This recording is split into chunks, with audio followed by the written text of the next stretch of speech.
പരിശുദ്ധാത്മാവേ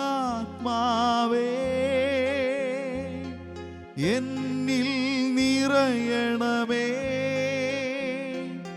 നിറഞ്ഞു കവിയണമേ, കവിഞ്ഞൊഴുകണമേ.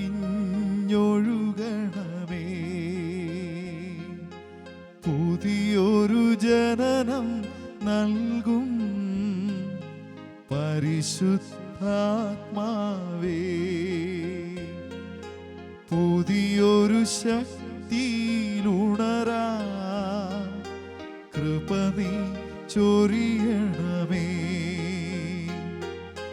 പരിശുദ്ധാത്മാവേ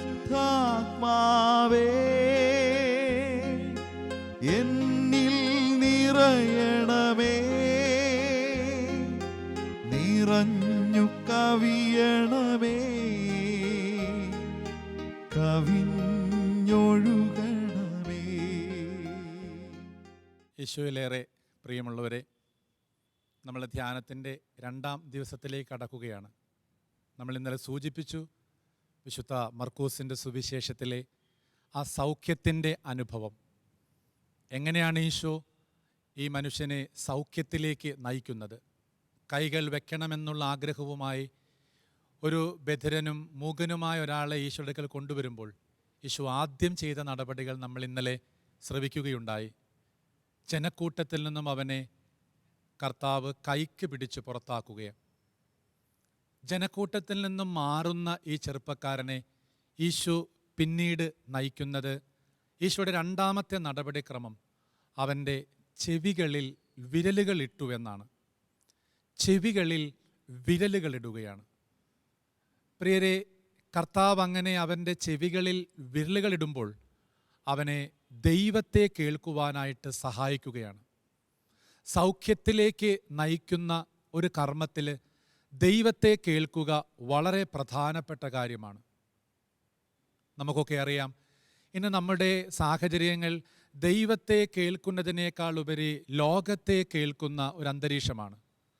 നമ്മുടെ പല തെരഞ്ഞെടുപ്പുകളും നമുക്ക് സങ്കടകരമാകുന്നത് ദൈവത്തെ അല്ല നമ്മൾ കേൾക്കുക, ലോകത്തെയാണ്. പരസ്യങ്ങളിലൂടെയുള്ള ഒരു വല്ലാത്ത അടുപ്പം നമുക്ക് ഈ ലോകവുമായിട്ടുണ്ട്. പരസ്യങ്ങൾ ഏതെങ്കിലും യഥാർത്ഥത്തിൽ ആത്മാർത്ഥതയുള്ളതാണോ? കാലങ്ങളായി നമ്മൾ കേൾക്കുന്ന പരസ്യങ്ങളിലെ വാക്കുകൾ തന്നെ നമ്മൾ ശ്രദ്ധിച്ചു നോക്കുക, എന്തുമാത്രം കപടതകളാണ് അതിലുള്ളത്. ഇതൊന്നും യഥാർത്ഥത്തിൽ സത്യസന്ധമായ വാക്കുകളല്ല. ലോകത്തെ കേൾക്കുന്ന ഒരാൾക്ക് അതുകൊണ്ട് തന്നെ ഒരിക്കലും സമാധാനത്തിൻ്റെയും സന്തോഷത്തിൻ്റെയും അനുഭവങ്ങൾ ഇല്ലാതെ പോവുകയാണ്. ഇവിടെ ഈശോ വളരെ കൃത്യമായിട്ടാണ് ഈ ചെറുപ്പക്കാരനെ സൗഖ്യത്തിലേക്ക് നയിക്കുമ്പോൾ ഉപയോഗിക്കുന്ന 2-ാമത്തെ നടപടി, ചെവികളിൽ വിരലുകൾ ഇടുകയാണ്. അവനെ ദൈവത്തെ കേൾക്കുവാനായിട്ട് തയ്യാറാക്കുകയാണ്. നമ്മൾ ബൈബിളിൻ്റെ ആദ്യ ഭാഗങ്ങൾ തന്നെ പരിശോധിക്കുക. ദൈവത്തെ കേൾക്കുവാൻ ഒരുപക്ഷെ ആദവും ഹൗവായും തയ്യാറായിരുന്നുവെങ്കിൽ ഈ ലോകം ഇതേപോലെ പാപത്തിൻ്റെ പടുകുഴിയിൽ പെടില്ലായിരുന്നു. ദൈവം അവരോട് വളരെ കൃത്യമായിട്ടും പറഞ്ഞതാണ്, ഈ തോട്ടം മുഴുവൻ നിങ്ങൾക്കുള്ളതാണ്, പക്ഷേ നടുവിലെ വൃക്ഷത്തിൻ്റെ പഴം നിങ്ങൾ തിന്നരുത്. ദൈവത്തെ കേട്ടിരുന്നെങ്കിൽ, ദൈവ കേൾവിയിൽ ഈ മാതാപിതാക്കൾ ആഴപ്പെട്ടിരുന്നെങ്കിൽ ലോകത്തിൻ്റെ കള്ളത്തരങ്ങളിലേക്ക് അവർ പോകില്ലായിരുന്നു. പക്ഷേ പിശാചിൻ്റെ വാക്കുകൾ അവരുടെ കർണപുടങ്ങളെ, അവരുടെ മനസ്സിനെ, അവരുടെ ശരീരത്തെ പ്രലോഭനങ്ങളിലാക്കുമ്പോൾ ദൈവത്തിൻ്റെ കേൾവി അവരുടെ മുമ്പിൽ നിന്നും അസ്തമിക്കുകയാണ്. അങ്ങനെയാണ് അവർ പാപത്തിലേക്ക് വീഴുക. പാപത്തിൻ്റെ പരാജയത്തിൻ്റെ പടുകുഴിയിലൂടെ കടന്നു പോകുന്ന മാനവ ചരിത്രത്തെ ക്രിസ്തു വീണ്ടെടുക്കുവാനായിട്ട് പുതിയ നിയമത്തിലെ വാക്കുകളിലൂടെ ചെയ്യുന്ന നടപടികൾ എന്താണ്?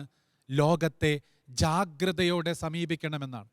ഈശോ ഉപദേശമായിട്ടൊന്നും നമ്മളോടൊന്നും പറയുന്നില്ല. ഈശോ ജീവിതം കൊണ്ട് നമ്മളെ പരിചയപ്പെടുത്തുകയാണ്. ഈ ലോകത്തിലൂടെ നടക്കുമ്പോൾ ജാഗ്രത സൂക്ഷിക്കണം. കാരണം ദൈവം നമ്മളെ നിർമ്മിക്കുമ്പോൾ നമ്മുടെ സ്വാതന്ത്ര്യത്തെ ദൈവം എന്നും ബഹുമാനിക്കുന്നുണ്ട്.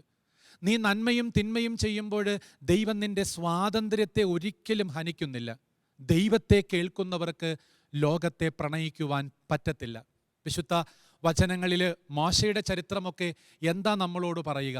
മോശ ജനത്തിന് നൽകുന്ന കൃത്യമായ നിർദ്ദേശങ്ങളിൽ നിയമാവർത്തന പുസ്തകത്തിൻ്റെ 6-ാമത്തെ അധ്യായത്തിൽ വളരെ കൃത്യമായിട്ട് പറയുന്നുണ്ട്, ഞാനിന്ന് കൽപ്പിക്കുന്ന ഈ വചനങ്ങൾ നിങ്ങളുടെ ഹൃദയങ്ങളിൽ ഉണ്ടായിരിക്കട്ടെ. അവ നിങ്ങളുടെ മക്കളെ ജാഗ്രതയോടെ പഠിപ്പിക്കുക. അവ നിങ്ങൾ വീട്ടിലാകുമ്പോഴും എഴുന്നേൽക്കുമ്പോഴും യാത്ര ചെയ്യുമ്പോഴും സംസാര വിഷയമാക്കുക. അവ നിങ്ങളുടെ കൈകളിൽ അടയാളമായും നെറ്റിയിൽ പട്ടമായും അണിയുക. അത് നിങ്ങളുടെ വീടിൻ്റെ കട്ടിളക്കാലിന്മേലും പടിവാതിലിന്മേലും എഴുതുക. തമ്പുരാൻ പറയുന്ന വചനങ്ങൾ എത്ര ഹൃദ്യമാണ്. അവൻ്റെ വാക്കുകൾ, അവൻ്റെ ജീവിതം നമ്മുടെയൊക്കെ ഓരോരുത്തരുടെയും അസ്തിത്വത്തിൽ എങ്ങനെയാവണം, ഹൃദയത്തിലുണ്ടാവണം, ജാഗ്രതയോടെ പഠിപ്പിക്കണം, അവയെപ്പറ്റി സംസാരിക്കണം, അവ ശരീരത്തിൽ അണിയണം, അവ താമസത്തിൻ്റെ വീടിൻ്റെ കട്ടിളക്കാലിന്മേലും പടിവാതിൽമേൽ എഴുതണം. ഇങ്ങനെ ദൈവത്തിൻ്റെ കേൾവിയിൽ ഒരാൾ ജീവിക്കുമ്പോൾ പ്രിയമുള്ളവരെ, അയാൾക്കൊരിക്കലും ഈ ലോകത്തെ പ്രിയതരമായി കാണുവാനായിട്ട് പറ്റില്ല. ഈശോ ഇയാളെ തയ്യാറാക്കുന്നത് അങ്ങനെയാണ്. ചെവികളിൽ വിരലിടുക എന്ന് പറയുമ്പോൾ ദൈവത്തെ കേൾക്കുവാൻ അയാളെ തയ്യാറാക്കിയെടുക്കുകയാണ്. നമ്മുടെയൊക്കെ വിശുദ്ധ വചനത്തിൻ്റെ വ്യാഖ്യാനങ്ങൾ എന്തുമാത്രം ധ്യാനകേന്ദ്രങ്ങളാണ് നമുക്കുള്ളത്. ഇതാ നമ്മളിപ്പോൾ കേൾക്കുന്ന ഈ മീഡിയകളിലൂടെ പോലും എന്തുമാത്രം ദൈവത്തെ കേൾക്കുവാനുള്ള സാഹചര്യങ്ങളാണ് നമുക്കുള്ളത്. എന്നിട്ടും നമ്മൾ ഈ ദൈവത്തെ കേൾക്കുന്നുണ്ടോ? ദൈവത്തെ ഗൗരവമായി എടുക്കുന്നുണ്ടോ? തിരുവചനത്തിൽ ഹെബ്രായ ലേഖനത്തിൻ്റെ 4-ാമത്തെ അധ്യായം 7-ാം തിരുവചനത്തിൽ നമ്മൾ വായിക്കുന്നത് ഇങ്ങനെയാണ്: ഞാനിന്ന് കൽപ്പിക്കുന്ന ഈ വചനങ്ങൾ നിങ്ങളുടെ ജീവിതത്തിൽ ഒന്ന് എത്ര നന്നായി കേട്ടിരുന്നെങ്കിലെന്ന് പറയുന്നുണ്ട്. എതിർപ്പിൻ്റെ കാലഘട്ടത്തിൽ എന്നതുപോലെ നിങ്ങൾ അവൻ്റെ സ്വരം ശ്രവിക്കുമ്പോൾ നിങ്ങൾ പെരുമാറരുത്. കുറച്ചും കൂടെ ഇന്നെങ്കിലും ഇനിയെങ്കിലും നിങ്ങൾ അവൻ്റെ വചനം കേൾക്കുവാൻ മനസ്സ് കാണിച്ചിരുന്നെങ്കിൽ. ഹെബ്രായ ലേഖനത്തിൻ്റെ പല ഏടുകളിലും നമ്മൾ അങ്ങനെ ദൈവത്തെ കേൾക്കണമെന്നുള്ള നിർദ്ദേശങ്ങളുടെ വാക്കുകൾ വായിക്കുന്നുണ്ട്. കൃത്യമായിട്ടും പ്രിയമുള്ളവരെ, തിരുവചനത്തിലേക്ക് ഞാൻ നിങ്ങളെ ഒന്ന് കൂട്ടിക്കൊണ്ടുവരാം.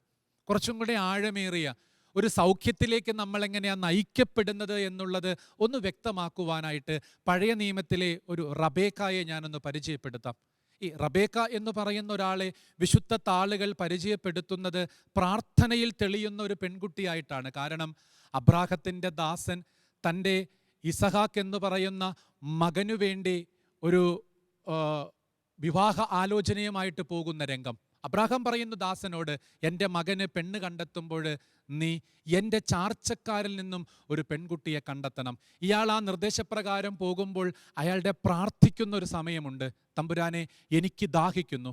ഈ കിണറിൻ്റെ തീരത്ത് ആദ്യം എത്തുന്ന പെൺകുട്ടി, അവളോട് ഞാൻ വെള്ളം ചോദിക്കുന്നു, മോളെ കുടം താഴ്ത്തി എനിക്ക് അല്പം വെള്ളം തരുമോ? അവൾ എനിക്ക് മാത്രമല്ല എൻ്റെ ഒട്ടകങ്ങൾക്കും ഞാൻ വെള്ളം നൽകിക്കോട്ടെ എന്ന് ഇങ്ങോട്ട് പറഞ്ഞാൽ അവളായിരിക്കും എൻ്റെ യജമാനൻ്റെ മകൻ്റെ ഭാര്യ. പ്രാർത്ഥന. ഈ പ്രാർത്ഥന അവസാനിക്കുമ്പോൾ വചനം 24-ാമത്തെ അധ്യായം ഉൽപ്പത്തി പുസ്തകത്തിൽ പറയുന്നു, ബെത്തുവേലിൻ്റെ മകൾ റബേക്ക അവിടെ എത്തുകയാണ്. പ്രാർത്ഥനയിൽ തെളിയുന്നൊരു പെൺകുട്ടി. അവളുടെ ജീവിതത്തിൽ അവളെ കുടുംബാംഗങ്ങൾ വളർത്തുന്നത് ദൈവശ്രവണത്തിലാണ്.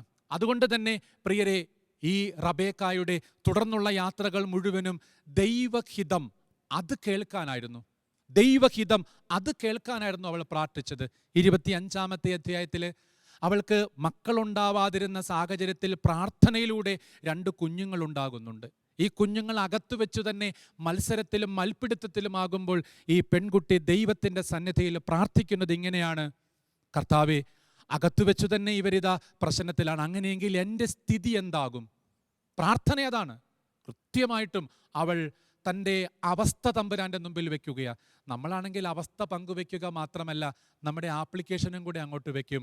ഈ കുഞ്ഞുങ്ങൾ അകത്തു വെച്ച് തന്നെ പ്രശ്നമാണെങ്കിൽ കർത്താവെ അബോർട്ട് ചെയ്യണമേ. അതാണ് ഇന്നത്തെ പ്രാർത്ഥന. ഈ മാതാപിതാക്കൾ എനിക്ക് പ്രശ്നമാണ്, അതുകൊണ്ട് ഇവരെ ഒഴിവാക്കണമേ. ഈ മക്കൾ എനിക്ക് സങ്കടമാണ്, അതുകൊണ്ട് ഇവരെ മാറ്റി പാർപ്പിക്കണമേ. ഈ ബലഹീനത എനിക്ക് വലിയ പ്രതിസന്ധി, അതുകൊണ്ട് ഇത് ഒഴിവാക്കി തരണമേ. നമ്മൾ നമ്മുടെ അവസ്ഥകൾ പങ്കുവെച്ചിട്ട് പിന്നെ നമ്മുടെ ആഗ്രഹങ്ങളാണ് അപ്ലൈ ചെയ്യുക. പക്ഷേ ഇവൾ പ്രാർത്ഥിക്കുമ്പോൾ ശ്രദ്ധിക്കുക, എൻ്റെ സ്ഥിതി എന്താകുമെന്ന് അവൾ പറയുമ്പോഴും വചനം പറയുന്നു, ദൈവത്തിൻ്റെ ഹിതമറിയാൻ അവൾ പ്രാർത്ഥിച്ചു. ദൈവത്തെ കേൾക്കുകയാണ് ഈ പെൺകുട്ടി. ദൈവത്തെ കേൾക്കുന്ന ഈ റബേക്കായിലൂടെ ഈ കുടുംബം അനുഗ്രഹത്തിലേക്ക് പ്രവേശിക്കണമെന്ന് നമ്മൾ ബൈബിളിൽ വായിക്കുന്നു. നമുക്കറിയാം, ഇസഹാക്ക് സ്നേഹിച്ചത് ഈ ഏസാവിനെയാണ്. ഏസാവ് എന്ന് പറയുന്ന ഒരാൾ നായാട്ട് നടത്തി വേട്ടയിറച്ചി അപ്പൻ്റെ മുമ്പിൽ കൊടുത്തതുകൊണ്ട് അപ്പന് ഏസാവിനോട് താല്പര്യം. ഇതൊരു പിതാവിന് പുത്രനോട് തോന്നുന്ന ഒരു ബന്ധത്തിൻ്റെ ചിത്രമല്ല. തൻ്റെ ആ ആഗ്രഹത്തെ പൂർത്തീകരിച്ചു തരുന്ന ഈ പയ്യനോട് അപ്പന് താല്പര്യം. അതാണ് ഒരു പിതാവിന് മകനോടുണ്ടാവേണ്ട താല്പര്യം. അതുകൊണ്ട് തന്നെ മകൻ്റെ ഒരു ഫോർമേഷനിലും ഈ അപ്പൻ കൈകടത്തുന്നു പോലുമില്ല. അതുകൊണ്ട് ഈ ഏസാവെന്ന് പറയുന്ന മകൻ യാത്രയിൽ ഈ ഏറ്റവും സങ്കടകരമായ നിലപാടുകൾ സ്വീകരിച്ചു പോവുകയാണ്. ഒടുവിൽ ദൈവകൽപ്പന പോലും ഈ ഏസാവെന്ന് പറയുന്ന ചെറുപ്പക്കാരൻ മറക്കുന്നുണ്ട്. ഹിത്യര്, ജബൂസിയർ, കനാന്യർ ഇവരുമായിട്ട് വിവാഹബന്ധം പാടില്ല എന്ന് ദൈവം അബ്രാഹത്തോട് പറഞ്ഞതാണ്. അതുകൊണ്ട് തന്നെയാണ് ഇസഹാക്കിന് പെണ്ണിനെ കണ്ടെത്തുവാനായിട്ട് സ്വന്തം ചാർച്ചക്കാരിലേക്ക് ഈ അബ്രാഹം ദൈവത്തെ കേട്ടതുകൊണ്ട് പറഞ്ഞു വിടുന്നത്. എന്നാൽ ഏസാവ് ഒരു പെൺകുട്ടിയെ തൻ്റെ പങ്കാളിയായിട്ട് എടുക്കുമ്പോൾ അയാൾ സ്വീകരിച്ചത് 26-ാമത്തെ അധ്യായം ഉൽപ്പത്തി പുസ്തകത്തിൻ്റെ 34-ാമത്തെ വാക്യത്തിൽ 40 വയസ്സായ ഈ ഏസാവ് ഹിത്യനായ ബേരിയുടെ മകൾ യൂദിത്തിനെയും ഹിത്യനായ ഏലോണിൻ്റെ പുത്രി ബാസ്മത്തിനെയും വിവാഹം കഴിച്ചു. ദൈവത്തെ കേൾക്കാതെ സ്വന്തം താല്പര്യങ്ങളിലൂടെ കടന്നു പോകുന്ന ഒരു പുത്രൻ. അതുകൊണ്ട് ആ വചനം തീരുമ്പോൾ 35-ാമത്തെ വാക്യം 26-ാമത്തെ അധ്യായത്തിൽ വായിക്കുന്നു, അവരിലൂടെ ഇസഹാക്കിൻ്റെയും റബേക്കായുടെയും കുടുംബജീവിതം ദുഃഖപൂരിതമാവുകയാണ്. ദൈവത്തെ കേൾക്കാതെ സ്വന്തം താല്പര്യങ്ങൾക്ക് ഇണങ്ങുന്ന രീതിയിൽ ജീവിച്ചാൽ ഏതൊരു കുടുംബത്തിലും ഏതൊരു സമൂഹത്തിലും ദുഃഖം നമ്മൾ ക്ഷണിച്ചു വരുത്തുകയാണ്. അതുകൊണ്ട് പ്രിയരെ, നമുക്ക് ധ്യാനിക്കാം, നമ്മൾ ദൈവത്തെ കേൾക്കത്തക്ക രീതിയിൽ കുടുംബത്തെ സംവിധാനം ചെയ്യുന്നുണ്ടോ? ഒടുവിൽ 27-ാമത്തെ അധ്യായം വിശുദ്ധ ഉൽപ്പത്തി പുസ്തകത്തിൻ്റെ താളുകളിൽ നമ്മൾ വായിക്കുന്നു, ഇസഹാക്കിന് പ്രായമായി, അവൻ്റെ കണ്ണിന് കാഴ്ച മങ്ങി. ഈ കാഴ്ച മങ്ങി എന്ന് പറയുമ്പോൾ അത് ബാഹ്യമായ കാഴ്ച മാത്രമല്ല പ്രിയരെ, ആന്തരികമായ കാഴ്ച. കാരണം അയാൾ എപ്പോഴും ഭക്ഷണത്തോടും ലോകത്തോടും സുഖലോലുപതകളോടും താല്പര്യപ്പെട്ടതുകൊണ്ട് തന്നെ അയാളുടെ കാഴ്ച മങ്ങി എന്ന് പറയുമ്പോൾ അത് അയാളുടെ സകല കാഴ്ചപ്പാടുകളും മങ്ങിയതായിട്ട് വേണം നമ്മൾ വായിക്കുവാനായിട്ട്. അതുകൊണ്ട് അയാൾ ആ ജീവിത സമാപനത്തിൽ പോലും വെക്കുന്ന നിർദ്ദേശം എന്താണ്?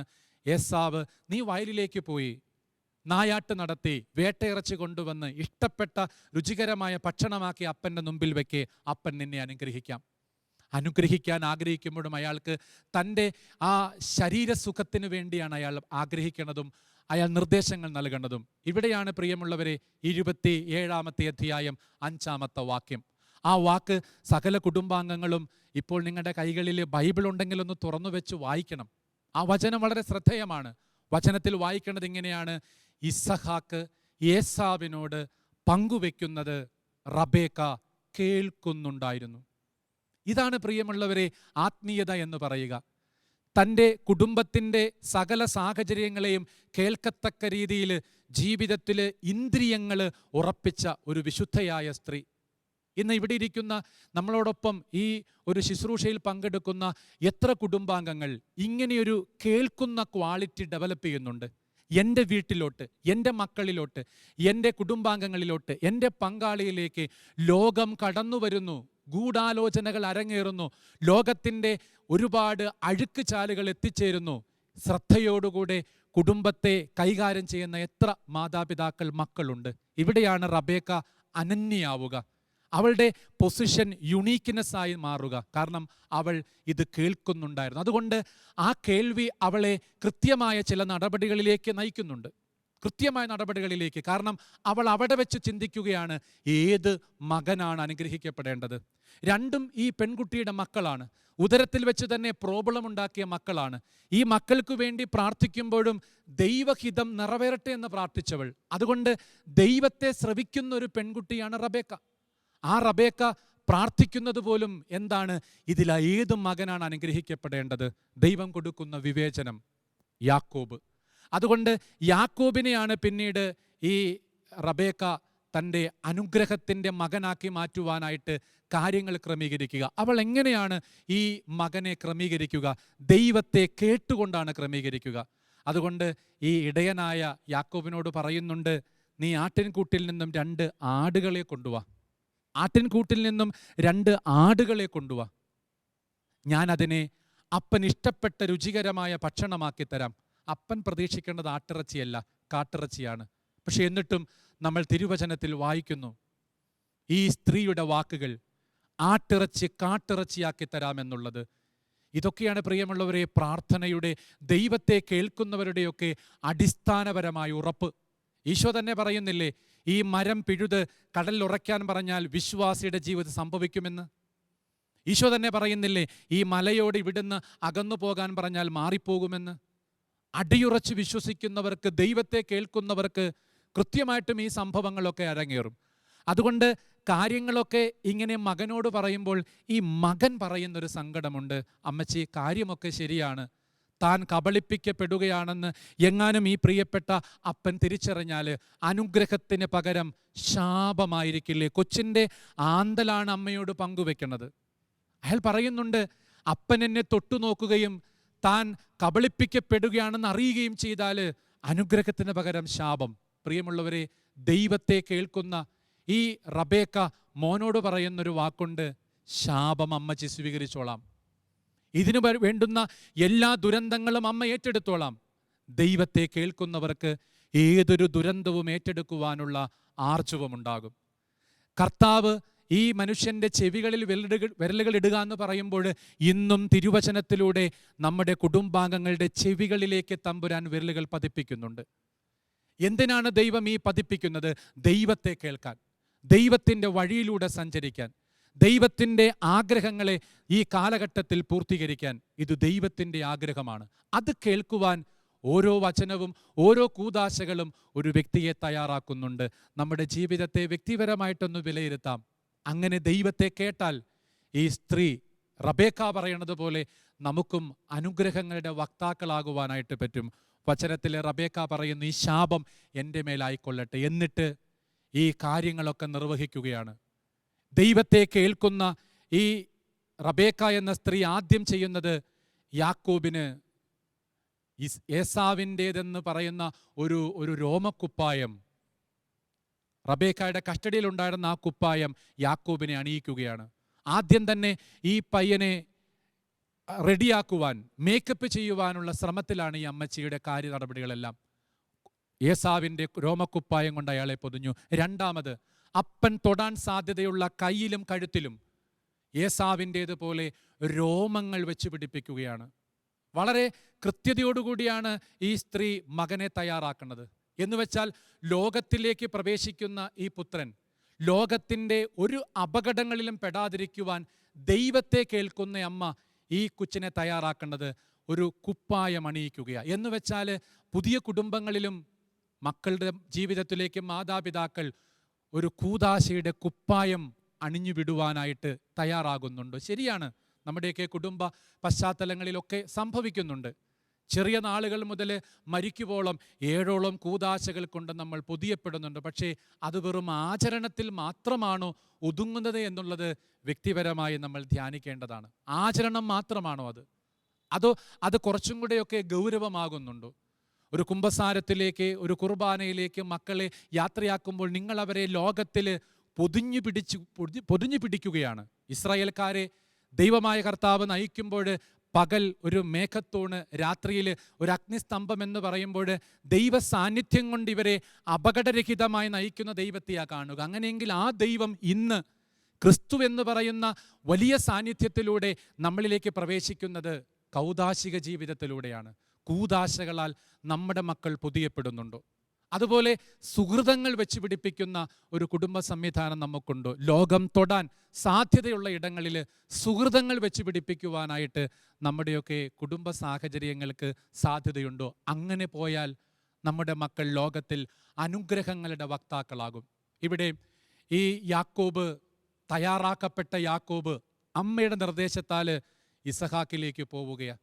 ഇസഹാക്കിൻ്റെ അടുക്കൽ ചെല്ലുമ്പോൾ അമ്മ നൽകിയ ആട്ടിറച്ചിയാണ് ഈ അപ്പൻ്റെ മുമ്പിലോട്ട് മകൻ വയ്ക്കുക. മകൻ പറയുന്ന വാക്ക്, അപ്പൻ ഇഷ്ടപ്പെട്ട നായാട്ടിറച്ചി ഇതാ തയ്യാറാക്കി അപ്പൻ്റെ മുമ്പിലേക്ക് കൊടുക്കുന്നത് ആട്ടിറച്ചിയാണ്. പക്ഷേ അത് നായാട്ടിറച്ചിയാണെന്നുള്ള ഒരു വലിയ കൺസെപ്റ്റ് ഇത് ദൈവത്തെ കേൾക്കുന്നവർക്ക് നൽകാൻ പറ്റുന്ന കാര്യങ്ങളാണ്.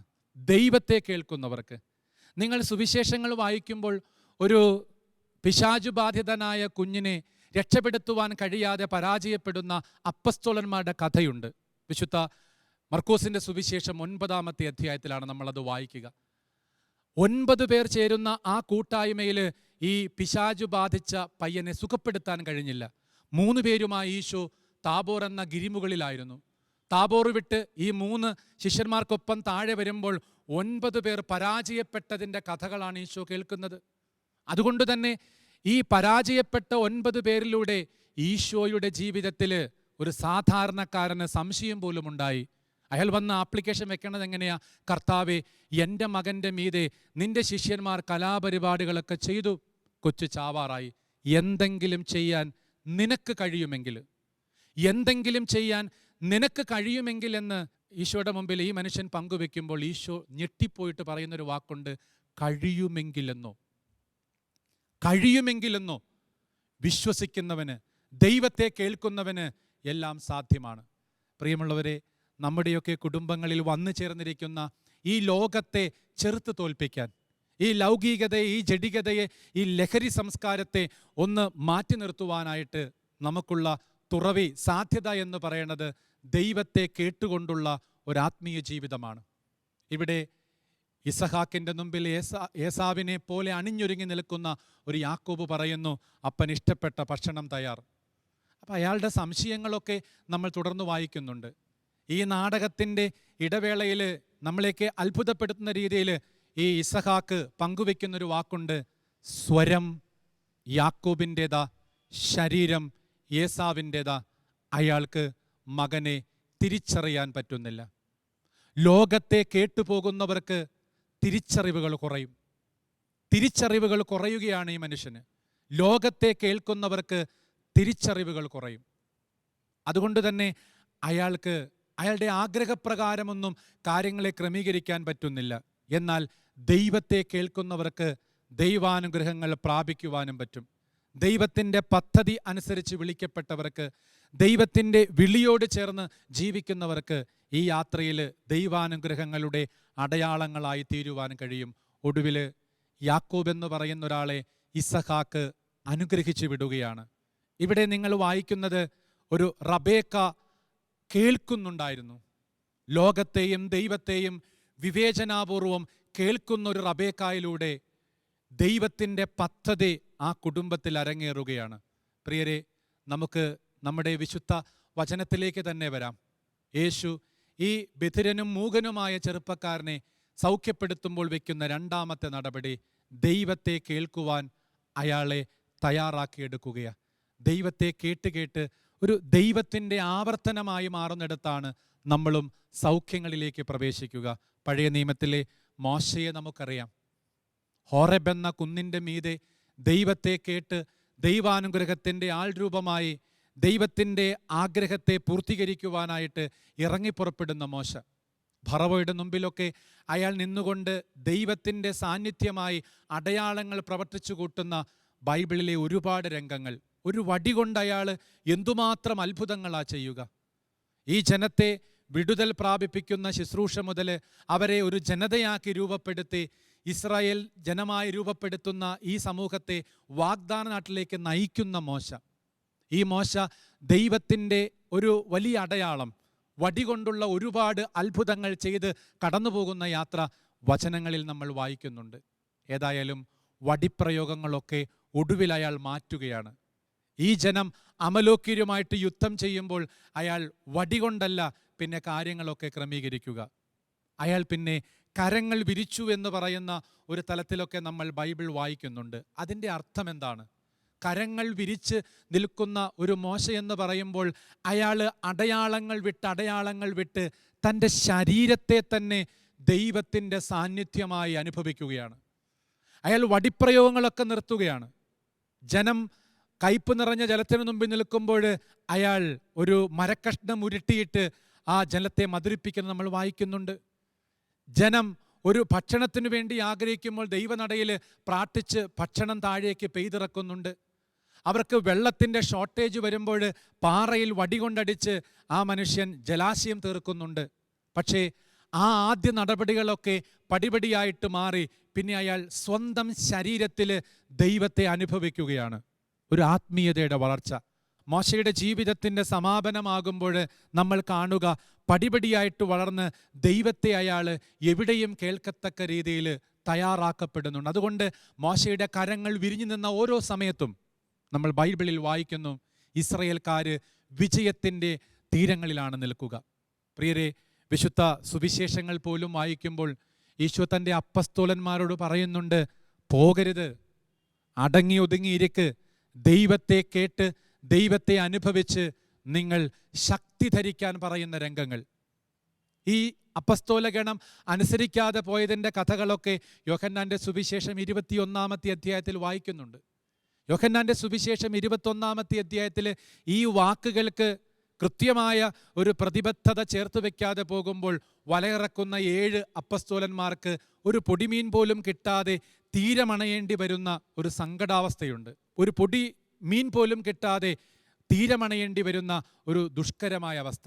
ദൈവത്തെ കേൾക്കാതെ പോവുക ദുഷ്കരമാണ്. എന്നാൽ അപ്പസ്തോലന്മാര് അമ്മയോടൊപ്പം ശാന്തമായിരുന്നു പ്രാർത്ഥിച്ച് ദൈവത്തെ കേട്ട് ദൈവാരൂപിയാൽ നിറയപ്പെടുമ്പോഴോ അവരുടെ ഓരോ വാക്കിലും അത്ഭുതങ്ങൾ നിറയുകയാണ്. അവർ ചെയ്തു കൂട്ടുന്ന ഓരോ കർമ്മവും അഭിഷേകത്തിൻ്റെതായി മാറുകയാണ്. വചനങ്ങളിൽ നമ്മൾ വായിക്കുന്നു, കൃത്യമായിട്ടും അവരുടെ ഭാഷ എല്ലാവർക്കും മനസ്സിലാകുന്നു. അവരുടെ നിഴലുകൾ വീഴുന്ന ഇടങ്ങളിൽ പോലും സൗഖ്യമുണ്ടാവുകയാണ്.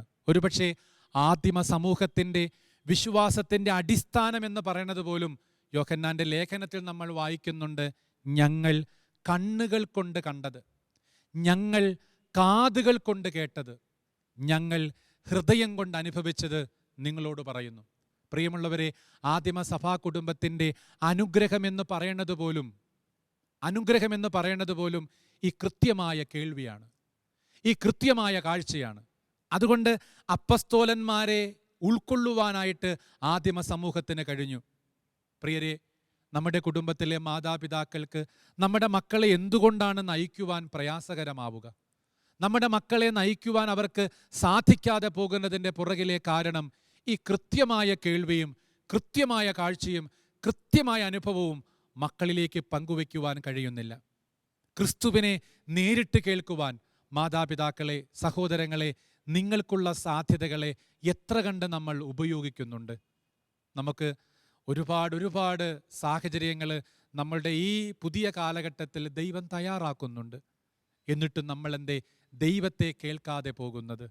ദൈവത്തെ കേട്ടും അനുസരിച്ചും പോയാൽ സുരക്ഷിതമാണ് ഈ യാത്ര. നമ്മൾ സഞ്ചരിക്കുമ്പോഴൊക്കെ റോഡുകളിൽ എഴുതി വെച്ചിരിക്കുന്ന നിയമം, take deviation, road closed, take deviation, road closed. അതിൻ്റെ അർത്ഥം ഇനി നീ മുന്നോട്ട് പോകാൻ പാടില്ലെന്നാ, നീ ഡീവിയേറ്റ് ചെയ്യണം. ഈ യാത്ര ഇങ്ങനെ പോകാൻ പാടില്ലെന്നാ. അങ്ങനെ നീ ധാർഷ്ട്യവും അഹങ്കാരവും മൂലം മുന്നോട്ട് പോയാലോ നിനക്ക് യാത്ര പൂർത്തീകരിക്കാൻ പറ്റില്ല. പാതി വഴിയിൽ നിനക്ക് ജീവിതത്തോട് വിട പറയേണ്ടി വരും. ദൗർഭാഗ്യവശാൽ നമ്മുടെ പുതിയ കാലഘട്ടത്തിൽ ഇന്ന് ഒരുപാട് പേര് ലോകത്തെ കേട്ടും ലൗകികതയെ പ്രണയിച്ചും ജീവിതത്തിൻ്റെ സൗന്ദര്യങ്ങളിലേക്ക് പ്രവേശിക്കാതെ പാതി വഴിയിൽ അടന്നു പോകുന്ന കഥകളാണ് പത്രങ്ങളും മാധ്യമങ്ങളുമെല്ലാം നമ്മുടെ മുമ്പിൽ വയ്ക്കുക. അതുകൊണ്ട് ഇനി കണ്ണീരണിയാൻ നമ്മുടെ കുടുംബങ്ങൾക്കും ഇനി സങ്കടം അനുഭവിക്കുവാൻ നമ്മുടെ സാഹചര്യങ്ങൾക്കും കഴിയാതിരിക്കണമെങ്കിൽ ദൈവത്തെ കേൾക്കുന്നവരാവുക.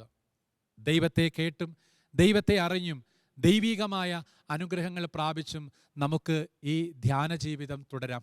നമുക്ക് ഈ ദിവസത്തിലെ ഈ ശുശ്രൂഷയുടെ സമാപനത്തിലേക്ക് എത്തുമ്പോൾ, വിശുദ്ധ ആരാധനയിലേക്കൊക്കെ നമ്മൾ തുടർന്ന് പ്രവേശിക്കുമ്പോൾ നമുക്കും ആഗ്രഹിക്കാം, ഞാൻ ദൈവത്തെ കേൾക്കുന്ന ഒരാളാണോ?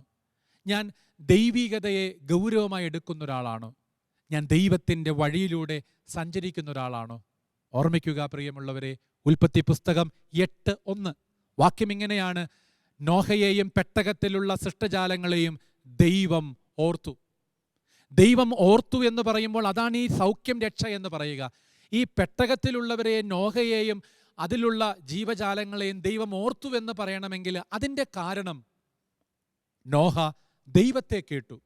ദൈവത്തിൻ്റെ കണക്കനുസരിച്ച് പെട്ടകം നിർമ്മിച്ചു. കൃത്യമായ കണക്കിൽ ദൈവം നൽകിയ നിർദ്ദേശപ്രകാരം അതിൻ്റെ അളവ്, അതിൻ്റെ രൂപരേഖ, അതിൻ്റെ പദ്ധതികളെല്ലാം നോഹ അനുസരിക്കുകയാണ്. ദൈവത്തെ കേൾക്കുന്നവർക്ക് ദൈവത്തിൻ്റെ ഓർമ്മയിലെത്താൻ പറ്റും. വീണ്ടും ഉൽപ്പത്തി പുസ്തകത്തിൻ്റെ 19-29 വാക്യത്തിൽ വായിക്കുന്നു, താഴ്വരകൾ കത്തിയമർന്നപ്പോൾ അബ്രാഹത്തെ ദൈവം ഓർത്തു. ദൈവത്തിൻ്റെ ഓർമ്മയിൽ അബ്രാഹാം പ്രവേശിച്ചത് ദൈവത്തെ അയാൾ കേട്ടതുകൊണ്ടാണ്. ഒടുവിൽ നമ്മൾ വായിക്കുന്നു, ആ നല്ല കള്ളൻ അയാൾ തമ്പുരാനോട് പ്രാർത്ഥിക്കുന്നു, എന്നെ ഓർക്കണമേ. തമ്പുരാൻ അയാളോട് പറയണത്, നീ ഇന്ന് എന്നോടുകൂടെ പറുദീസായിലായിരിക്കും. മനസ്സ് കർത്താവിൻ്റെ ആ മനസ്സോളം ഈ നല്ല കള്ളൻ്റെ ജീവിതം ഉയർന്നു. തമ്പുരാനെ അയാൾ നിശബ്ദമായി കേൾക്കുകയാ. അതുകൊണ്ട് അയാളും പർദീസായിൽ. ദൈവത്തെ കേൾക്കുന്നവർക്ക്, ദൈവത്തിൻ്റെ അനുഗ്രഹങ്ങളിലാകുന്നവർക്ക് സൗഖ്യത്തിൻ്റെ കഥ നമ്മുടെ ഈ കാലഘട്ടത്തിലും തുടരുവാനായിട്ട് പറ്റും. നമുക്ക് ഈ വിശുദ്ധ വചനങ്ങളെ ആഴമാക്കാം. അവൻ ചെവികളിൽ വിരലുകളിട്ടു എന്ന് പറയുന്ന ആ വിശുദ്ധ പ്രബോധനത്തെ, വിശുദ്ധ ശൈലിയെ നമുക്കും ധ്യാനിക്കാം. ദൈവമേ, ഇന്ന് ഞങ്ങളുടെ ജീവിത സാഹചര്യങ്ങളിൽ സഭയും ആത്മീയ മേഖലകളും ഞങ്ങളുടെ ചെവികളിൽ ഓരോ ശുശ്രൂഷയിലൂടെ നിന്റെ വിരലുകൾ പതിപ്പിക്കുന്നുണ്ട്. ഞങ്ങളിലും ഒരു തുറവി നൽകണമേ എന്ന് ഞങ്ങൾ പ്രാർത്ഥിക്കുന്നു. ആമേൻ.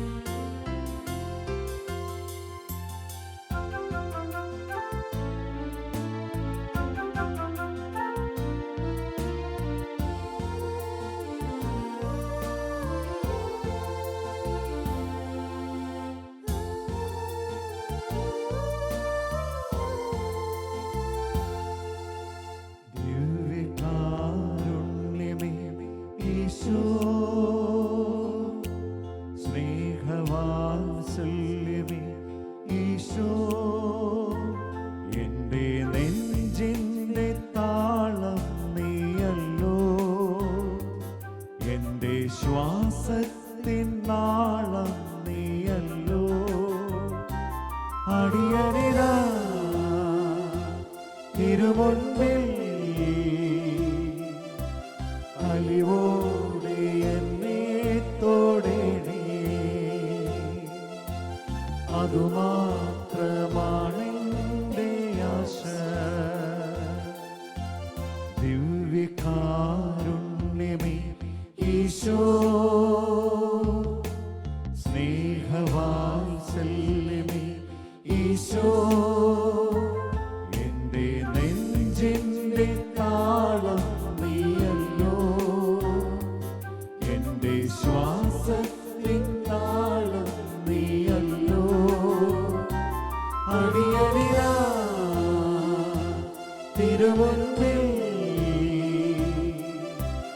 അലിവോടെ എന്നെ തൊടണേ,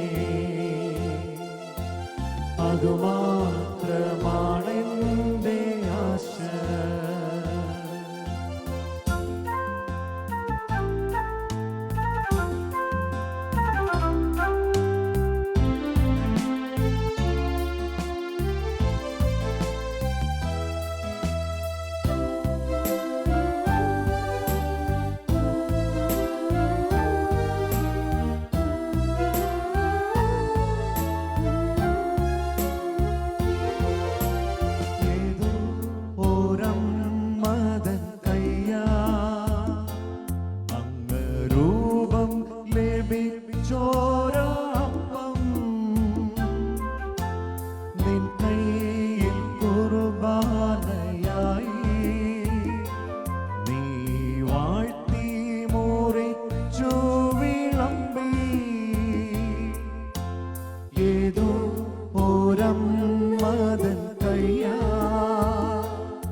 ചോരാപ്പം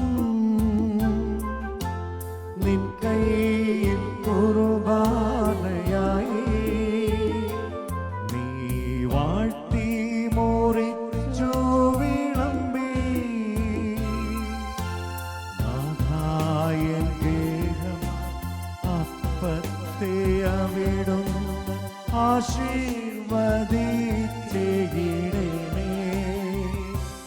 അടിയനിതാ തിരുമുൻപിൽ അലിവോടെ എന്നെ തൊടണേ, അതുമാത്രമാണെൻ്റെ ആശ.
ആശ്വാസ പകർന്നേകും നേരം നിന്റെ ജന്മത്തിനർത്ഥം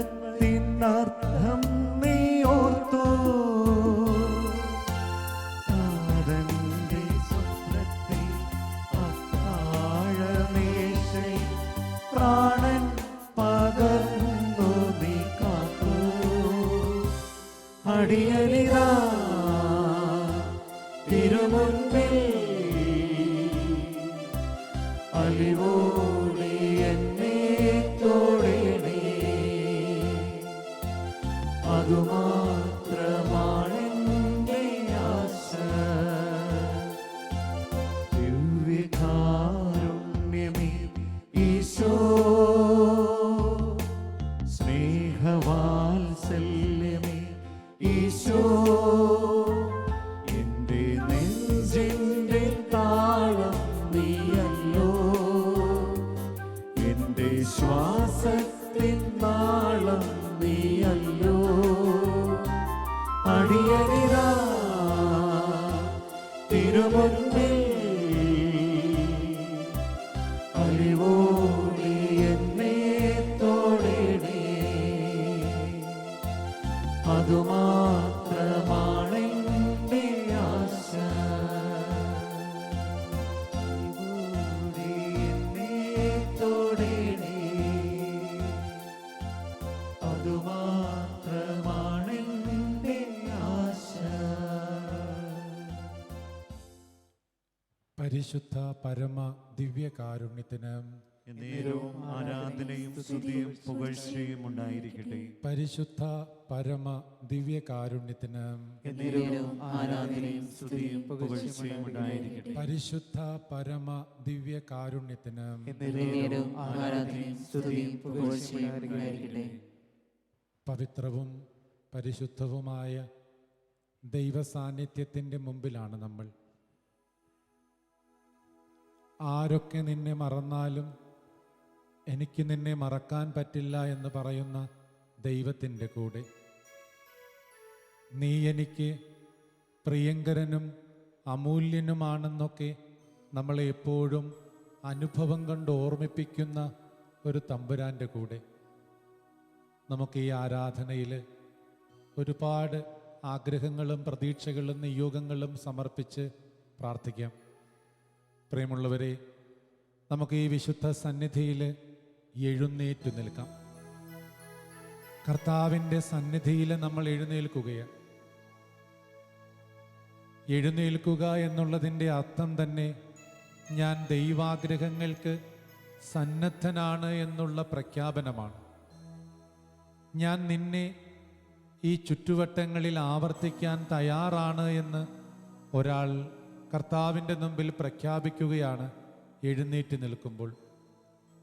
കർത്താവെ, തിരുവചനങ്ങളുടെ വായനയിൽ അതിൻ്റെ ധ്യാനത്തിൽ ഞങ്ങൾ ഈ കഴിഞ്ഞ നിമിഷങ്ങളിലൊക്കെ കേൾക്കുന്നുണ്ടായിരുന്നു, ചെവികളിൽ വിരലുകളിടുന്ന നിന്റെ സൗഖ്യത്തിലേക്കുള്ള നടവഴികളുടെ അർത്ഥങ്ങൾ. ബധിരനും മൂകനുമായ ചെറുപ്പക്കാരൻ്റെ സൗഖ്യത്തിലേക്കുള്ള രണ്ടാമത്തെ ക്രമീകരണം. അയാളുടെ ചെവികളിൽ ഈശോ വിരലുകളിടുന്നു. നല്ല തമ്പുരാനെ, വിശുദ്ധ അനുഗ്രഹങ്ങളുടെ ഈ നിമിഷങ്ങളിൽ ഞങ്ങൾ ഹൃദയ പരമാർത്ഥതയോടുകൂടെ പ്രാർത്ഥിക്കുകയാണ്. ഞങ്ങളുടെയും ചെവികളിൽ നീ വിരലുകളിടണമേ. നിന്നെ കേൾക്കുവാൻ ഞങ്ങളെ തയ്യാറാക്കണമേ. ലോകത്തിൻ്റെ കേൾവികൾ കൊണ്ട് ഞങ്ങളുടെ ജീവിതം ഒരുപാട് സംഘർഷപൂരിതമായി. പാഴ്വചനങ്ങളുടെയും പാഴ്നിലങ്ങളുടെയും വഴികളിലൂടെ സഞ്ചരിച്ച് ഞങ്ങൾക്ക് സ്വന്തമായത് ക്ലേശങ്ങളും രോഗങ്ങളുമാണ്. ഈശോയെ, ഈ ആരാധനയിൽ ലോകം മുഴുവനും നിന്നെ കേൾക്കുവാൻ തയ്യാറാക്കപ്പെടണമേ എന്ന് ആഗ്രഹത്തോടെ പ്രാർത്ഥിക്കുകയാണ്. നമുക്ക് കൈകളൊന്ന് തുറന്നു പിടിക്കാം. ഈശോയിലേക്ക് നോക്കി നമ്മളെ മുഴുവനായിട്ടും സമർപ്പിച്ചുകൊണ്ട് അവിടുത്തെ ആരാധിക്കാം. പാടിത്തരുന്ന ഈരടികൾ നമുക്കൊന്ന് ഒരുമിച്ച് ഏറ്റുപാടുവാനായിട്ട് ശ്രദ്ധിക്കാം. ആരാധന ആരാധന യേശുവേ ആരാധന. ചേർന്ന് പാടാം. ആരാധന ആരാധന യേശുവേ ആരാധന. ഒരിക്കൽ കൂടി സ്വരമുയർത്തി പാടാം. ആരാധന ആരാധന യേശുവേ ആരാധന. കർത്താവേ, നിന്റെ സന്നിധിയിൽ നിൽക്കുകയാ ഞങ്ങൾ. കൺകുളിർക്കെ കണ്ടും നിന്നെ കേട്ടും നിന്നെ അനുഭവിച്ചും ഞങ്ങൾ നിൽക്കുകയാണ്. ഈ വിശുദ്ധ ആരാധനയിൽ പങ്കുചേരുന്ന ലോകത്തിലെ സകല വിശ്വാസികളോടും ചേർന്ന് ഞങ്ങൾ നിന്നെ മഹത്വപ്പെടുത്തുകയാണ്. മാലാഖമാരും ക്രൊവേന്മാരും ശ്രാപ്പേന്മാരും ഏറെ ആനന്ദത്തോടെ പാടിപ്പുകഴ്ത്തുന്ന നിന്നെ ഞങ്ങളും പാടിപ്പുകഴ്ത്തുകയാണ്. കർത്താവെ, ഞങ്ങളുടെ ആരാധനാവേളയിൽ നിന്റെ സ്വർഗീയമായ വെളിപാടുകളും സ്വർഗീയമായ കൃപാവരങ്ങളും ഞങ്ങളിലേക്ക് ചൊരിയണമേ. കുർബാനയിലേക്ക് നോക്കി ഹൃദയപരമാർത്ഥതയോടെ നമുക്ക് പ്രാർത്ഥിക്കാം. സങ്കീർത്തകൻ പറയുന്നുണ്ട്, അവിടുത്തെ നോക്കിയവർ പ്രകാശിതരായി. പ്രിയപ്പെട്ട കുടുംബാംഗങ്ങളെ, നമുക്ക് നോക്കി നിന്നുകൊണ്ട് നമ്മൾ ജീവിക്കുന്ന പരിസരങ്ങളെ പ്രകാശപൂരിതമാക്കാം. ആരാധനയുടെ നിമിഷങ്ങളിൽ ആത്മനാഥനെ കാണുവാൻ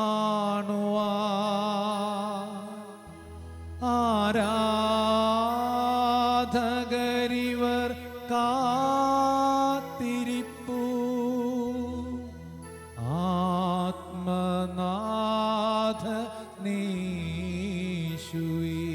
ചേർന്ന് പാടാം. ആരാധനയുടെ നിമിഷങ്ങളിൽ ആരാധനയുടെ നിമിഷങ്ങളിൽ ആത്മനാഥനെ ആത്മനാഥനെ കാണുവാൻ ആരാധകരിവർ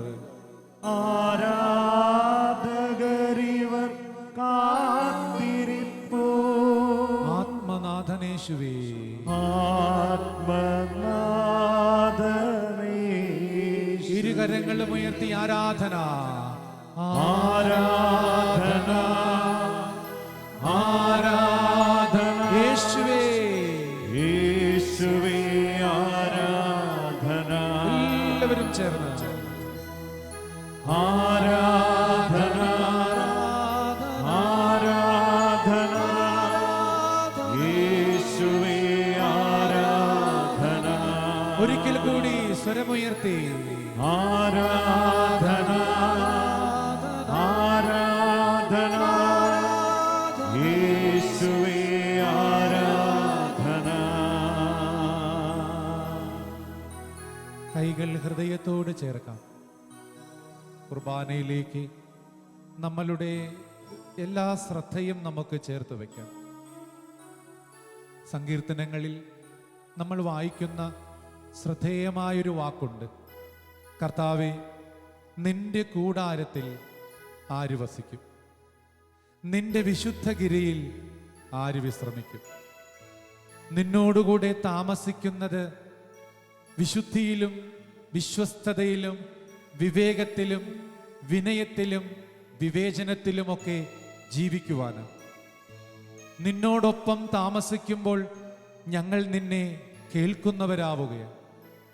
ചെവികളിൽ ബധിരനും മൂകനുമായ ചെറുപ്പക്കാരൻ്റെ ചെവികളിൽ വിരലുകളിടുന്ന ഈശോയെ, ഞങ്ങളും ഈ ആരാധനയിൽ നിന്റെ സമീപത്താകുമ്പോൾ ഞങ്ങളെയും ദൈവികതകളെ കേൾപ്പിക്കുവാൻ ഞങ്ങളുടെ കാതുകൾ തുറന്നു തരണമേ.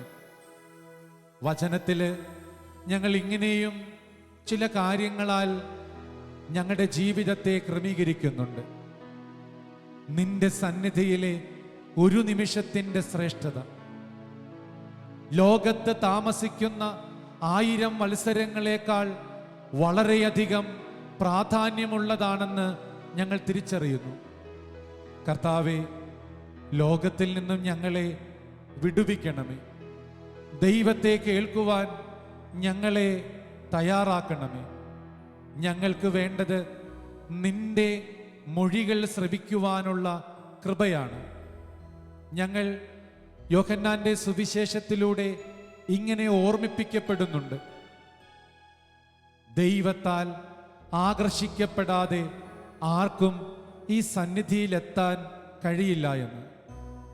ഈ വിശുദ്ധ ആരാധനയിൽ ഉണർവോടെ ഇരിക്കുന്ന സകല വിശ്വാസികളും ദൈവത്താൽ ആകർഷിക്കപ്പെടുന്നവരാണ്. അതുകൊണ്ട് തന്നെ ദൈവാനുഗ്രഹങ്ങളാൽ നിറയപ്പെടുന്നവരുമാണ്. നമുക്കും ഈ തിരുസന്നിധിയുടെ വലിയ ശ്രേഷ്ഠതയെക്കുറിച്ച് തിരുവചനങ്ങളുടെ അനുഭവങ്ങൾ അയവിറക്കിക്കൊണ്ട് ഈ നിമിഷങ്ങളിൽ പാടി പ്രാർത്ഥിക്കാം. അങ്ങേ സന്നിധി അല്പനേരം ജീവിപ്പതോ മഹാഭാഗ്യമേ.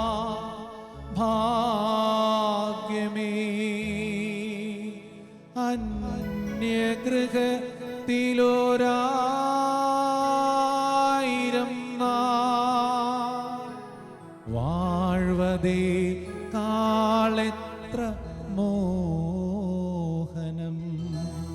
ഏറ്റുപാടാം. അങ്ങേ സന്നിധി അല്പനേരം.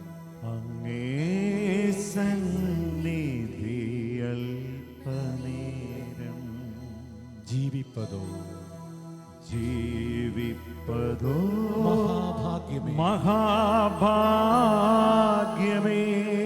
അന്യഗൃഹത്തിലൊരായിരം നാൾ അന്യഗൃഹത്തിലൊരായിരം നാൾ വാഴ്വതേ കാളെത്ര മോഹനം. വാഴ്വതേക്കാളെത്ര മോഹനം. ഇരുകരങ്ങളും ഉയർത്തി ആരാധന ആരാധന ആരാധന. യേശുവേ യേശുവേ ആരാധന ആരാധന ആരാധന ആരാധന. യേശുവേ ആരാധന. കരങ്ങൾ വീശിക്കൊണ്ട് ഹല്ലേലൂയ ഹല്ലേലൂയ ഹല്ലേലൂയ ഹല്ലേലൂയ ഹല്ലേലൂയ ഹല്ലേലൂയ ഹല്ലേലൂയ ഹല്ലേലൂയ. കരങ്ങൾ ഹൃദയത്തോട് ചേർക്കാം. കണ്ണുകൾ കുർബാനയിൽ ഉറപ്പിക്കാം. ഏറ്റവും പ്രിയമുള്ളവരെ, ഈ വിശുദ്ധ സ്നേഹത്തിൻ്റെ സന്നിധിയിൽ നിൽക്കുമ്പോൾ നമ്മൾ ഉത്തരവാദിത്വപ്പെടുകയാണ്. ആരാധന ആരാധകന്റെ ഉള്ളിൽ ചില ഉത്തരവാദിത്വങ്ങൾ നൽകുന്നു. നമ്മൾ കർത്താവിനെ സവിശേഷമായി ശ്രദ്ധിക്കുന്ന ഒരു വ്യക്തിയുടെ ജീവിതത്തെ നമ്മുടെ വിശുദ്ധ ധ്യാനത്തിൻ്റെ സമയങ്ങളിലൊക്കെ കാണുന്നുണ്ടായിരുന്നു, കേൾക്കുന്നുണ്ടായിരുന്നു.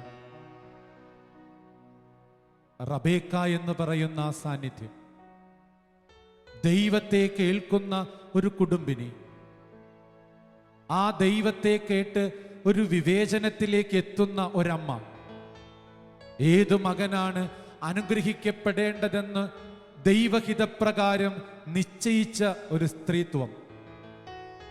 നല്ല തമ്പുരാനെ, ഈ വിശുദ്ധ ആരാധനയിൽ ഞങ്ങളും റബേക്കായെ പോലെ ജീവിതത്തെ ഒരു പ്രാർത്ഥനയാക്കുവാനായിട്ട് കൊതിക്കുകയാണ്. ഞങ്ങൾക്കും ഇന്ന് ഈ യാത്രയിൽ ഇല്ലാതെ പോകുന്നത് ഏതാണ് ശരി, ഏതാണ് തെറ്റ് എന്നുള്ള ഒരു വിവേചനമാണ്. പരിശുദ്ധ റൂഹായോടൊപ്പം ഞങ്ങൾ പ്രാർത്ഥിക്കുമ്പോൾ ആഗ്രഹത്തോടെ ഞങ്ങൾ പാടുന്ന നേരത്ത് ഇങ്ങനെ അർത്ഥിക്കാറുണ്ട്: പാപവും പുണ്യവും വേർതിരിച്ചേകുന്ന ജ്ഞാനമായി ഒഴുകി വരണമേ എന്ന്. കർത്താവെ, വേണ്ടത് തിരഞ്ഞെടുക്കുവാനുള്ള ഒരു കൃപയാണ്. ലോകത്തെയല്ല, ദൈവത്തെ തിരഞ്ഞെടുക്കുവാൻ. ഞങ്ങൾ ആരാധനയിൽ വിശുദ്ധ ധ്യാന സമയത്ത് കേട്ട ഇസഹാക്കിനെയും മനസ്സിലേക്കൊന്ന് കൊണ്ടുവരികയാണ്.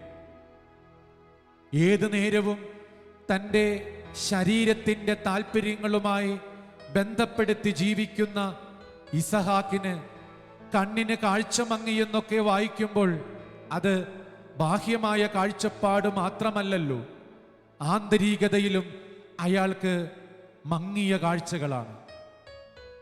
പ്രിയപ്പെട്ട ഈശോയെ, അതുകൊണ്ട് ഞങ്ങൾ ധ്യാന സമയത്ത് കൃത്യമായും കേട്ടു, അയാൾക്ക് തിരിച്ചറിവിൻ്റെ കൃപ നഷ്ടപ്പെടുകയാണ്. തനിക്ക് പരിസരങ്ങളെ കൃത്യമായും മനസ്സിലാക്കുവാനുള്ള സാധ്യത കുറയുന്നത് ഇസഹാക്കിൽ നമ്മൾ വായിക്കുന്നു. കർത്താവെ, ഞങ്ങൾക്ക് വേണ്ടത് ദൈവത്തെ തിരഞ്ഞെടുക്കുവാനുള്ള ശക്തിയും കൃപയുമാണ്. ഞങ്ങൾ എവിടെ നിന്നാലും ദൈവത്തിൻ്റെ തിരുനാമം പ്രഘോഷിക്കുന്നവരാകട്ടെ. ഞങ്ങളുടെ മക്കൾ വിദേശങ്ങളിൽ, സ്വദേശങ്ങളിൽ, ഒത്തിരിയേറെ ഉത്തരവാദിത്വങ്ങളിൽ, പല വേദികളുമായിട്ടുള്ള സമ്പർക്കങ്ങളിൽ, ഒത്തിരിയേറെ വ്യക്തികളുമായിട്ടുള്ള യാത്രകളിലൊക്കെ ആകുമ്പോൾ ഞങ്ങൾ പ്രാർത്ഥിക്കുന്നു, കർത്താവെ, നിന്റെ നാമത്തിന് മഹത്വം കരയേറ്റി നിന്റെ രാജ്യത്തിൻ്റെ പ്രഘോഷകരായി, നിന്നെ തിരഞ്ഞെടുക്കുന്നവരായി, നിന്നെ കേൾക്കുന്നവരായി തീരുവാനായിട്ട് നമുക്ക് കരങ്ങൾ തുറന്ന് വിശുദ്ധ കുർബാനയിലേക്ക് നോക്കി നമ്മുടെ ഈ ആഗ്രഹത്തെ ഒന്ന് തമ്പുരാന്റെ നടയിൽ പ്രഖ്യാപിക്കാം. ഇരുകരങ്ങളും തുറന്ന് കുർബാനയിലേക്ക് നോക്കി നമുക്ക് പ്രാർത്ഥിക്കാം. തിരുനാമമെങ്ങും പ്രകീർത്തിക്കാം, ജനതകൾ മധ്യേ പ്രഘോഷിക്കാം,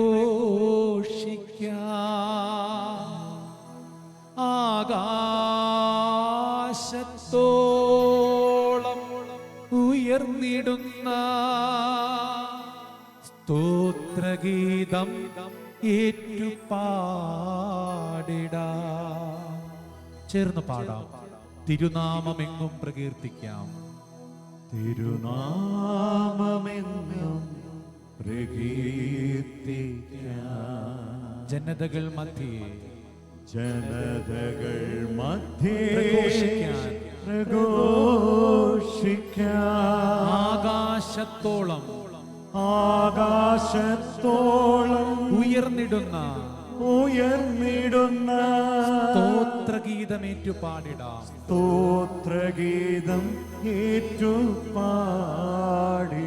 കരങ്ങൾ ഉയർത്തി ഹല്ലേലൂയ, ഹല്ലേലൂയ, കരങ്ങൾ വീശി ഹല്ലേലൂയ, ഹല്ലേലൂയ, ഹല്ലേലൂയ, ഹല്ലേലൂയ, ഹല്ലേലൂയ, ഹല്ലേലൂയ, ഹല്ലേലൂയ, ഹല്ലേലൂയ.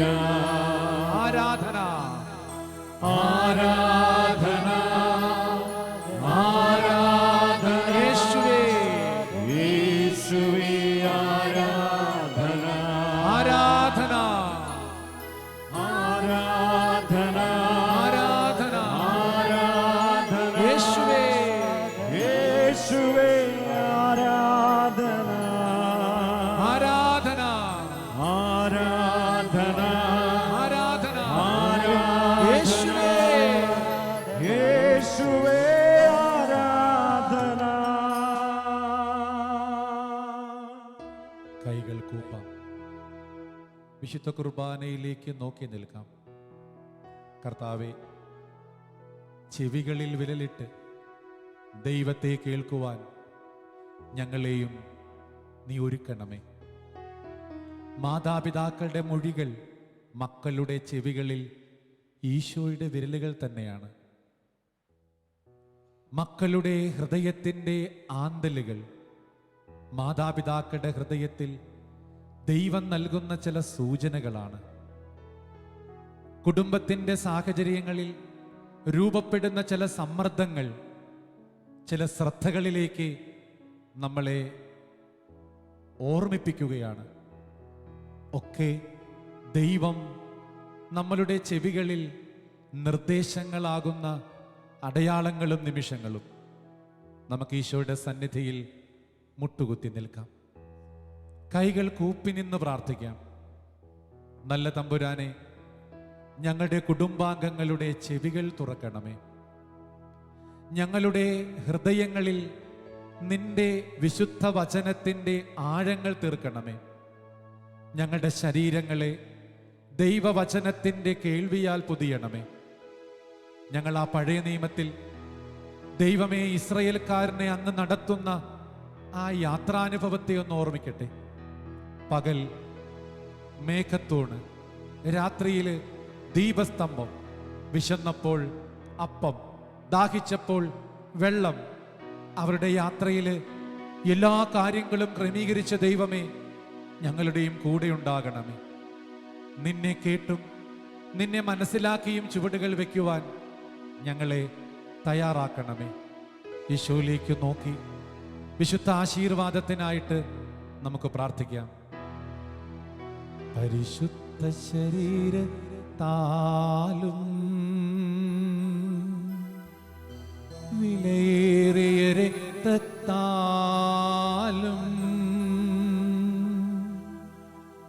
പാപത്തിൻ കറകളിൽ നിന്നും മർത്യനു നീ മോചനമേകി. സകലേശ ദിവ്യകടാക്ഷം തൂഗണമേ വത്സലസുധരിൽ. നിർമ്മലരായി ജീവിച്ചിടുവാൻ ചിന്തണമേ ദിവ്യവരങ്ങൾ.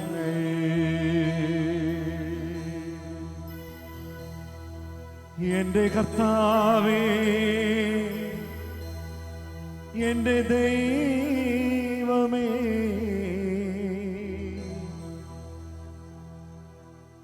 ദിവ്യകാരുണ്യമാ സ്നേഹമാ ഞങ്ങളിൽ നിറയണമേ. സകലേശ ദിവ്യകടാക്ഷം തൂഗണമേ വത്സലസുധരിൽ. നിർമ്മലരായി ജീവിച്ചിടുവാൻ ചിന്തണമേ ദിവ്യവരങ്ങൾ.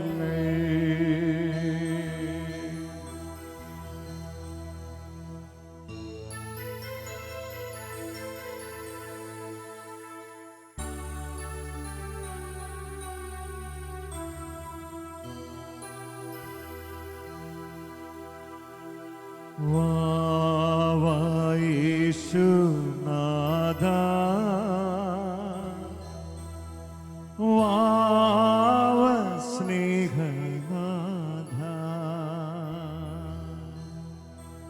വാവ യേശുനാഥ, വാവ സ്നേഹനാഥ.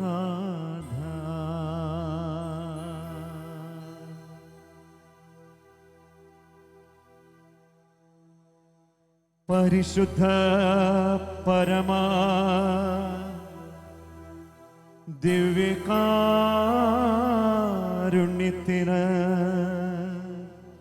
എന്നേരവും ആരാധനയും സ്തുതിയും പുകഴ്ചയും ഉണ്ടായിരിക്കട്ടെ. പരിശുദ്ധ പരമാ ദിവ്യകാരുണ്യത്തിന്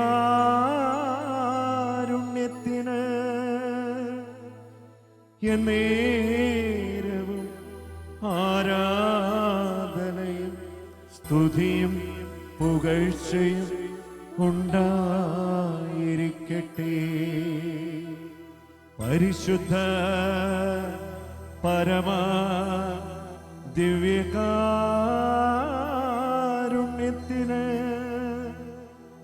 എന്നേരവും ആരാധനയും സ്തുതിയും പുകഴ്ചയും ഉണ്ടായിരിക്കട്ടെ.